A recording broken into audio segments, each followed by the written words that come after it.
ఏ మ్యాచ్‌కి ముందు రూ. 50 పెట్టి తిరుపతి లడ్డు కొనుక్కొని తిన్నా. ఇంక ఎస్ఆర్‌హెచ్‌లో తిమ్మిరి తీసినా.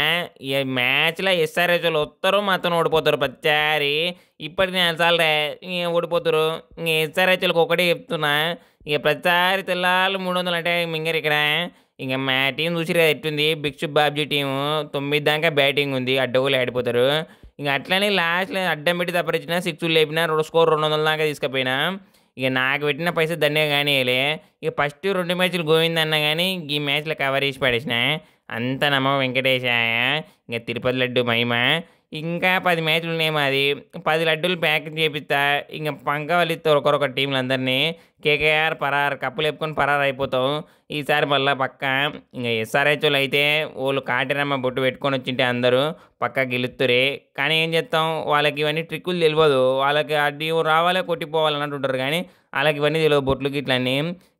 నాకు నన్నిటికి చెప్తుర్రు గానీ నేను చెప్పను. ఎందుకంటే నేను నాకే చూసుకుంటా. ఇక మేమే గెలవనీకే చూత్తాం. ఈసారి 300 మేమే కొడతాం.